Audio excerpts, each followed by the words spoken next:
ನಮಸ್ಕಾರ ವೀಕ್ಷಕರೇ, ನೀವು ನೋಡ್ತಾ ಇದ್ದೀರಾ ಶ್ರೀ 24 ನ್ಯೂಸ್. ಬೀದರ್ ಜಿಲ್ಲೆಯ ಔರದ್ ತಾಲೂಕಿನ ಭೀಮವಾದ ದಲಿತ ಸಂಘರ್ಷ ಸಮಿತಿ ತಾಲೂಕು ಶಾಖೆ ಔರದ್ ಬಾವತಿಯಿಂದ ರಾಷ್ಟ್ರೀಯ ಹೆದ್ದಾರಿಯ ಬೀದರ್ನಿಂದ ಔರದ್ ಹೋಗುವ ಸಂತಾಪುರ್ ಬಸವೇಶ್ವರ ವೃತ್ತ ಹತ್ತಿರ ದಿನಾಲು ನೂರಾರು ಸಂಖ್ಯೆಯಲ್ಲಿ ವಿದ್ಯಾರ್ಥಿಗಳು ಮತ್ತು ಮಹಿಳೆಯರು ಹಾಗೂ ವಯಸ್ಕರರು ಹೆಚ್ಚಿನ ಸಂಖ್ಯೆಯಲ್ಲಿ ಓಡಾಡುವ ಕಾರಣದಿಂದ ಸಾರ್ವಜನಿಕರ ಹಿತದೃಷ್ಟಿಯಿಂದ ಬಸವೇಶ್ವರ ವೃತ್ತದ ಹತ್ತಿರ ಮತ್ತು ಮಸ್ಕಲ ಕ್ರಾಸ್ ಹತ್ತಿರ ಬ್ಯಾರಿಕೇಡ್ ಅಳವಡಿಸುವ ಕುರಿತು ಮನವಿ ಪತ್ರ ಕೊಡಲಾಯಿತು. ಮನವಿಗೆ ಸ್ಪಂದಿಸಿ ಗ್ರಾಮ ಪಂಚಾಯತ್ ಅಭಿವೃದ್ಧಿ ಅಧಿಕಾರಿಗಳಾದ ಸಂತೋಷ್ ಪಾಟೀಲ್ ಅವರು 3-4 ದಿನದಲ್ಲಿ ಬ್ಯಾರಿಕೇಡ್ ಅಳವಡಿಸಲಾಗುವುದೆಂದು ಆಶ್ವಾಸನೆ ಕೊಟ್ಟರು. ಈ ಸಂದರ್ಭದಲ್ಲಿ ಗಣಪತಿ ವಾಸುದೇವ್, ಮಲ್ಲಿಕಾರ್ಜುನ್ ಜೋನಿಕೇರಿ, ಕಾಶಿನಾಥ್ ಗಾಯಕ್ವಾಡ್ ಹಾಗೂ ಭೀಮವಾದ ದಲಿತ ಸಂಘರ್ಷ ಸಮಿತಿಯ ಪದಾಧಿಕಾರಿಗಳು ಉಪಸ್ಥಿತರಿದ್ದರು. ಪ್ರಭುಲಿಂಗ ಮಠಪತಿ, ಶ್ರೀ 24 ನ್ಯೂಸ್ ಕನ್ನಡ, ಔರದ್.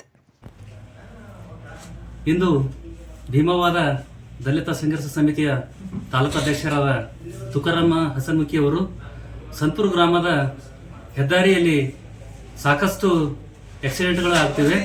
ಅದನ್ನು ಮನಗಂಡು ಇವತ್ತು ಅವರು ಬ್ಯಾರಿಕೇಡ್ಗಳು ಅಳವಡಿಸಲು ಇವತ್ತು ಮೆಮೊರಂಡಮ್ ಅನ್ನು ಕೊಟ್ಟಿರುತ್ತಾರೆ. ಅದನ್ನು ನಾವು ಮನಗಂಡು ನಾವು ಈಗಾಗಲೇ 15ನೇ ಹಣಕಾಸಿನಲ್ಲಿ ಅದನ್ನು ಆಕ್ಷನ್ ಪ್ಲಾನಲ್ಲಿ ಇಟ್ಟಿದ್ದೇವೆ. 2 ದಿವಸ ಒಳಗಾಗಿ ಅದನ್ನು ಬ್ಯಾರಿಕೇಡ್ಗಳನ್ನು ಅಳವಡಿಸಲಾಗುವುದೆಂದು ಈ ಮೂಲಕ ತಮಗೆ ಹೇಳಲಾಗುತ್ತದೆಂದು. ನನ್ನ ಹೆಸರು ಸಂತೋಷ್ ಪಾಟೀಲ್, ಪಂಚಾಯತ್ ಅಭಿವೃದ್ಧಿ ಅಧಿಕಾರಿ, ಸಂತಪುರ್. ನಾನು ತುಕಾರಾಮ್ ಹಸನ್ಮುಖಿ, ಸಂತಪುರ್ ಅಂತ ಹೇಳಿ.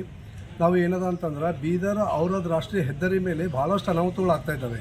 ಅದಕ್ಕೋಸ್ಕರ ನಾವು ಏನು ಮಾಡಿದ್ದೀವಿ ಇವತ್ತು, ಗಣಪತಿ ವಾಸುದೇವ್, ಮಲ್ಲಿಕಾರ್ಜುನ್ ಜೋನಿಕೇರಿ, ಕಾಶಿನಾಥ್ ಗಾಯಕ್ವಾಡ್ ನಾವೆಲ್ಲರೂ ಕೆಲವೊಬ್ಬರು ಸೇರಿಕೊಂಡು ಗ್ರಾಮ ಪಂಚಾಯತಿ PD ಅವರಿಗೆ ಒಂದು ಮನವಿ ಪತ್ರ ಕೊಟ್ಟಿದ್ದೀವಿ. ಏನಂತ ಅಂತಂದರೆ ಬೀದರ್ ಔರದ್ ರಾಷ್ಟ್ರೀಯ ಹೆದ್ದಾರಿ ಮೇಲೆ ಬ್ಯಾರಿಕೇಡ್ ಹಾಕ್ರಿ, ಯಾಕೆ ಭಾಳಷ್ಟು ಅನಾಹುತ ಆಗ್ಲತ್ತ ಅಂತೇಳಿ. ಅದಕ್ಕೆ PDO ಸಾಹೇಬರು ಏನು ಮಾಡಿದ್ದಾರೆ ಅಂದರೆ ನಮ್ಮ ಮನವಿಗೆ ಸ್ಪಂದಿಸಿ ಆದಷ್ಟು ಜಲ್ದಿ ಒಂದು 3-4 ದಿವಸ ಒಳಗಾಗಿ ನಾವು ಹಾಕ್ತೀವಿ ಅಂತೇಳಿ ಆಶ್ವಾಸನೆ ಕೊಟ್ಟರೆ ಅದಕ್ಕಾಗಿ ಅವರಿಗೆ ತುಂಬ ಧನ್ಯವಾದ ಹೇಳ್ತೇವೆ. ವೀಕ್ಷಕರೇ, ಈ ವಿಡಿಯೋ ನಿಮಗೆ ಇಷ್ಟ ಆಗಿದ್ರೆ ಈ ಕೂಡಲೇ ಸಬ್ಸ್ಕ್ರೈಬ್, ಕಮೆಂಟ್, ಲೈಕ್ ಮಾಡಿ ಹೊಸ ವಿಡಿಯೋಗಳನ್ನು ಮಾಡಲು ಬೆಂಬಲವನ್ನು ನೀಡಿ.